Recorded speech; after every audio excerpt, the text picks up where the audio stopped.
Bonjour tout le monde, nous sommes ravis de vous accueillir en ligne et dans la salle, tôt ce matin pour un samedi quand même. La question de l'antiracisme agite beaucoup les questionnements politiques, militants, sociétaux actuels. Et on se proposait en 53 minutes de faire un petit tour d'horizon de ce qui change aujourd'hui, de comment ce racisme structurel déstructure les relations sociales dans le pays et de quels sont les outils dont on dispose aujourd'hui, dont on devrait se doter demain en tant que militante politique pour faire avancer ces questions en France. Donc on accueille pour cet atelier, je vais commencer dans l'ordre, Salah Mokrane qui est donc coordinateur de Tactique Collectif et membre de Génération.s, Esther Benbassa qui est donc notre sénatrice Europe Écologie Les Verts et chercheuse, universitaire, pardon. Attendez, je vais reprendre mes notes. Marc Shepsum qui est... Marc Shepsum qui est écrivain, éditorialiste et auteur de « Et je veux le monde ». Et enfin Françoise Vergès qui est politologue, professeure d'université et militante féministe décoloniale et auteur de « Un féminisme décolonial » entre autres ouvrages. Alors j'excuse ce matin Salima Yenbou qui est députée européenne et qui devait être avec nous et qui a travaillé sur cet atelier mais qui malheureusement est souffrante et quand on a un peu de fièvre en temps de Covid, eh bien il est conseillé de rester chez soi parce que le risque est trop important. Donc Salima, si tu nous regardes, on pense à toi. Esther, la question du racisme, elle est systémique en France. C'est pas seulement une question déconnectée du reste. Et tu voulais nous parler de comment se construisent ces discriminations dans le pays, dans la société. Merci, bonjour à toutes et à tous. Je salue les organisateurs de ces journées dans des conditions très très difficiles liées au Covid. La question que tu me poses, c'est pas une nouvelle question. Nous travaillons là-dessus depuis de très longues années. J'avais même fait avec Jean-Christophe Attias un dictionnaire des racismes il y a 10 ans. Et les choses, on se rend compte qu'elles n'ont absolument pas changé. Alors, aujourd'hui, il y a un examen de conscience mondial, c'est la nouveauté, l'héritage de l'esclavage, les violences policières, la colonisation, le déboulonnage des statuts, la remise en question d'un certain nombre d'œuvres, entreprises qui font leur mea culpa. Vous avez vu au Réal maintenant, on ne va pas mettre tel mot et pas tel mot. C'est des pansements quand même. Néanmoins, on voit que les choses ont évolué. Mais ce n'est pas nouveau non plus, ça avait évolué dans le passé avec, aux États-Unis, toutes les luttes, n'est-ce pas, pour les droits civils dès les années 60 avec l'affaire Rosa Parks, ensuite la NAACP, et qui d'ailleurs ont changé beaucoup de choses aux États-Unis. Mais on voit un problème quand même, malgré tous ces efforts, que les choses restent, le racisme reste quand même malgré toutes ces luttes. Et là, c'est le questionnement que nous faisons, nous qui travaillons depuis longtemps sur ces questions et qui avons milité aussi dans la rue et ailleurs. Pourquoi encore ces vestiges très enracinés du racisme? D'ailleurs, je vais vous conseiller un livre avec beaucoup de défauts. Il a beaucoup de défauts, mais il est excellent parce que malgré ses défauts, il nous donne même des conseils comment être antiraciste. Et je trouve que ce n'est pas ridicule. On peut commencer par des petits gestes et c'est vraiment, il n'est pas très cher, facile à lire.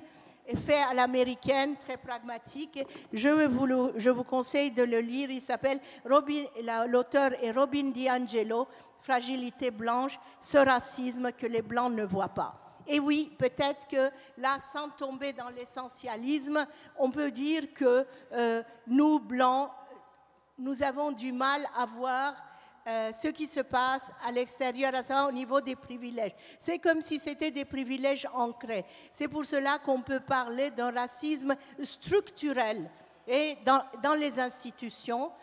Et dans ce racisme dans des institutions, on peut parler d'un racisme systémique parce que ce n'est pas tout le temps et à tous les niveaux.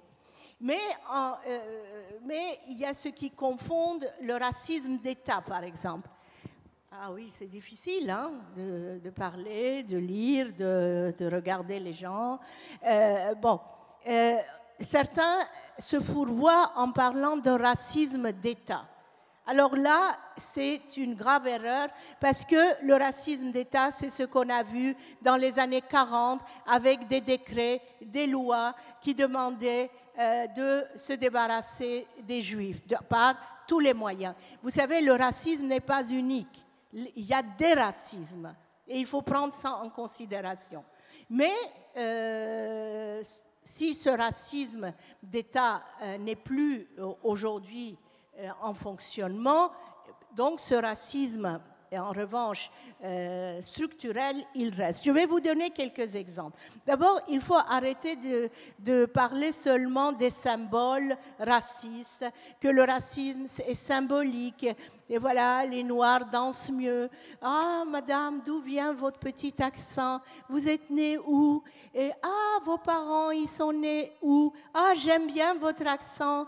Ah oui, les femmes de couleur ont de beaux cheveux, etc. Ça, c'est le racisme au quotidien, n'est-ce pas? Un micro-racisme qui fonctionne quotidiennement. Hein, ça, il est là, il est moins agressif parce qu'il est dit sans agressivité, mais il vient quand même des mêmes sources. Moi, je vous parlerai du racisme discriminant et je donnerai 2 exemples pour le racisme structurel. Le cas des Chabani. Vous savez que cette affaire a fait la une des journaux très très tard. Les Chibani, ces travailleurs marocains, ces cheminots marocains, avaient été recrutés à la SNCF avec un statut inférieur à celui des cheminots non marocains. Et tout au long de leur carrière, le résultat était qu'ils avaient été beaucoup moins rémunérés et qu'ils avaient quelque part eu une carrière parallèle. Et nous sommes là à la SNCF, ce n'est pas le petit artisan du coin. La SNCF, et vous savez que la Cour d'appel a donné raison aux Chabani en 2018. Et ils ont gagné et récupéré. Et je finirai avec une autre affaire de racisme structurel. C'est celui des 25 travailleurs maliens qui se sont adressés aux défenseurs des droits. Ces Maliens, ouvertement dans le chantier, pendant des années, ont eu les tâches les plus difficiles, les plus pénibles, les plus polluantes, et cela était fait naturellement. Ils ont gagné aussi au prud'homme et ça a fait jurisprudence. Alors je finirai là parce que l'œil noir de ma collègue me regarde et me dit « Allez, vas-y, finis avec tes affaires ». Oui, et là, nous les écologistes, nous avons lancé l'action de groupe. Pour ce genre de racisme structurel, il n'y a que l'action de groupe. Et en France, hélas, on a réduit l'action de groupe, une fois que le texte a été voté, aux syndicats et aux associations. Voilà, là je m'arrêterai sur ces questions pour échapper à... Voilà, et je laisse la parole à mes collègues. Excusez-moi si j'en ai abusé. Merci beaucoup. C'est très frustrant de n'avoir que 53 minutes pour évoquer des questions aussi compliquées. Esther vient de nous mettre dans le contexte pour comprendre d'où on parle quand on parle de ces questions de de racisme et de lutte contre le racisme. Ça, là, on constate au fil des années qu'il y a eu de grands changements dans les luttes antiracistes. Il y a eu des périodes où les personnes concernées étaient dépossédées jusqu'à leurs outils de lutte par des personnes qui se posaient comme alliés, mais qui en fait récupéraient les luttes. Et aujourd'hui, peut-être qu'on pourrait se dire que ça change un petit peu. Oui, alors bon, à mon tour de vous saluer à toutes et à tous et merci de m'accueillir dans cette discussion. Et c'est une discussion vraiment importante parce que je pense, puisqu'on est dans des journées d'été des mouvements politiques, qu'on est bien en face et avec une question qui est centrale politiquement et qui doit structurer notre projet politique, notre projet de société et et notamment dans les quelques temps qui nous attendent jusqu'en 2022, mais au-delà évidemment, parce qu'on ne va pas tout régler en 2 ans, je crois qu'on doit en faire une question politique prioritaire. Oui, alors sur cette dimension-là, comment on peut justement s'outiller et travailler sérieusement ces sujets-là? Je crois qu'aujourd'hui, en fait, finalement, c'est assez simple. Il y a une évolution. Alors, c'est vrai sur le terrain militant, mais c'est aussi vrai sur le terrain scientifique, culturel, universitaire. Aujourd'hui, les personnes, et ce n'est pas excluant des autres personnes, mais les personnes qui sont directement concernées par le racisme ont largement pris en main les mobilisations, le travail intellectuel, la déconstruction des sujets, et qu'il faut s'intéresser à ça et ne pas le considérer comme...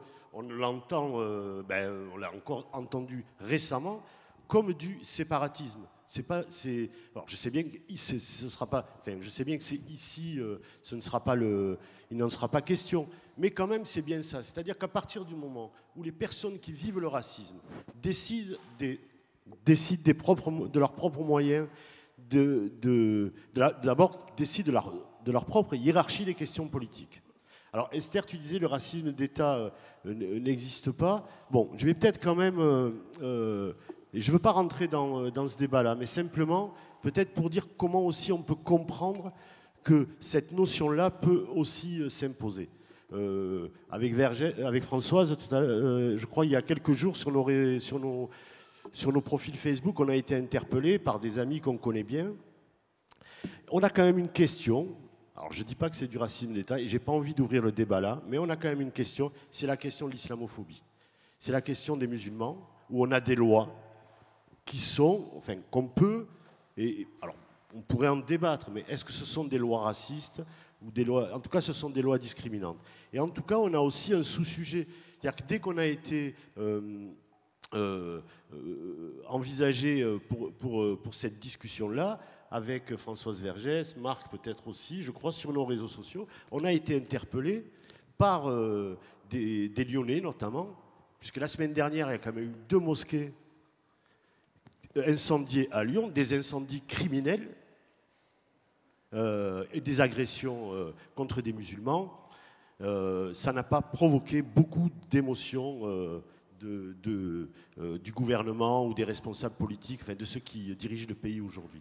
Mais pour en revenir à cette question-là, c'est que voilà, aujourd'hui, on a cette idée-là, et moi je crois qu'on doit regarder, et qu'effectivement, les grandes organisations antiracistes ont sans doute encore un rôle à jouer, mais ceux qui fixent l'agenda de la lutte, des questions politiques, de la hiérarchie des questions, ce sont aujourd'hui des personnes qui sont directement concernées. Alors bon, c'est vrai que, alors on a évidemment, même si c'est aussi une mobilisation qui était liée à la question des violences policières, on a évidemment ce qui est marquant dans le débat public, c'est le rôle par exemple qu'a joué le comité Adama, c'est indéniable. Mais ce qui est une réalité aussi, et peut-être après je pourrais y revenir dans un deuxième temps, c'est comment ça se passe localement, comment ça se passe dans les quartiers, comment ça se passe dans les villes. Et ça aussi, c'est un des enjeux. Bon, comme on n'a pas beaucoup de temps, je ne vais pas trop détailler les choses. Simplement, moi, je voudrais pointer quelques éléments, puisqu'on est là pour réfléchir ensemble sur un agenda politique. Comment on peut et sur qui on peut s'appuyer. Eh bien, en fait, il suffit de regarder dans nos villes, dans nos quartiers, des mobilisations. Et souvent, ces mobilisations, elles croisent la question des discriminations et du racisme, parce que là où tu avais tout à fait raison, Esther, c'est que la réalité, et c'est ça qui est important aussi, la question morale, on s'en fout. Moi, je vais vous dire, le racisme je le dis de manière un petit peu caricaturale, le racisme au bar du coin, au PMU, derrière un Ricard, je m'en tape. Ça m'est égal. Ce qui est important pour moi, en tant que militant et éventuellement en tant que personne concernée, c'est le racisme qui a des conséquences et qui fait que mes enfants pourraient avoir plus de mal que d'autres à faire leur vie. Et donc, elle me regarde aussi, Sandra, donc je veux dire, comme avant qu'elle ait un œil encore plus noir, et qu'elle m'arrache le micro, je vais m'arrêter là. Merci beaucoup. Je suis très dure avec vous, notamment sur la tenue du micro, parce que les gens qui nous suivent en ligne ne peuvent pas vous entendre si vous vous éloignez un tout petit peu du micro. Donc, comme on doit penser à elles et eux aussi. Donc, on vient de voir comment ces nouvelles générations se réemparaient de façon autonome de la question de la lutte antiraciste. Et s'il y a cette bascule, elle ne s'est pas faite toute seule, elle s'est faite parce qu'il y a eu aussi un travail de formation, peut-être des aînés dont vous faites partie, et qu'il y a eu une transmission pour que chacun, chacune puisse se réapproprier à la fois la question des discriminations subies, mais aussi comprendre que même quand on est discriminé, on peut être soi-même discriminant. Et Marc, vous travaillez, vous développez des formations auprès de ces jeunes qui sont constitutives, peut-être, en tout cas à leur niveau, de ces changements. Oui, bonjour. Là, ça va le micro, c'est bien ? Ok. Donc effectivement, je ne vais pas revenir sur tout ce qui a été dit avec lequel je me sens tout à fait en phase, mais plutôt vous raconter une expérience particulière qui est celle effectivement d'ateliers faits depuis plusieurs années maintenant, avec des jeunes des quartiers populaires initialement entre 15 et 18 ans, et maintenant qui commencent à partir de 9 ans, en fait. Et c'est un travail qui se fait aussi bien en Île-de-France que dans d'autres villes comme Charleville-Mézières, Rennes, etc., où on est moi je coordonne et on est plusieurs intervenants. Et en fait, le travail de ces ateliers, c'est d'une part, d'abord, bien évidemment, de laisser surgir la parole sur le vécu, le ressenti, et que les jeunes puissent totalement exprimer, y compris avec leurs propres stéréotypes, parce qu'ils en ont aussi beaucoup, mais qui puissent aussi d'abord exprimer leurs désirs, leurs frustrations, ce qui fait leur quotidien et ce qui construit leur vision de l'avenir. Et souvent, malheureusement, j'ai envie de dire, il y a peu de vision de l'avenir, comme si finalement le monde autour d'eux était figé et qu'il ne pouvait pas évoluer. Ce qui est quand même, quand on a 14, 15 ou 16 ans, assez dramatique. Bon. Ces ateliers ensuite partent de leurs ressentis et retracent un fil avec l'histoire pour comprendre que les racismes, et j'aime beaucoup l'expression employée par Estimant, les racismes ont une histoire. Ils ne tombent pas du ciel comme ça, ils ne sont pas le fait de comportements individuels, ils le sont aussi, mais pas seulement. Les racismes transmettent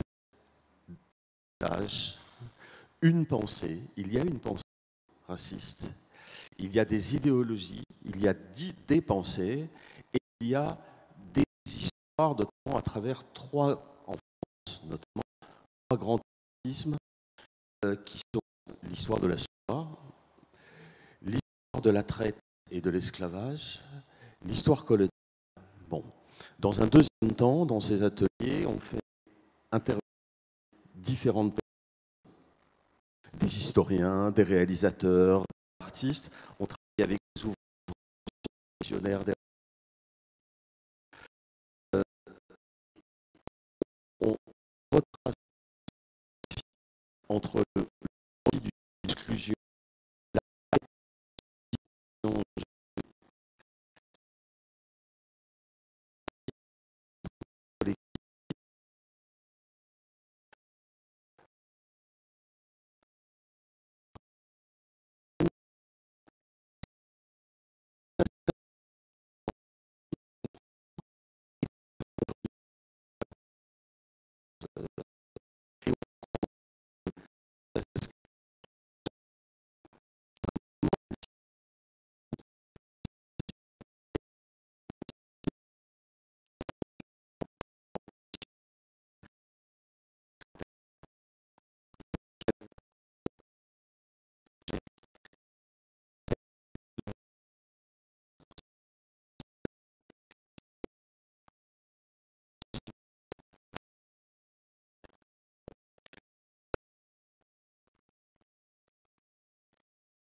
Merci énormément.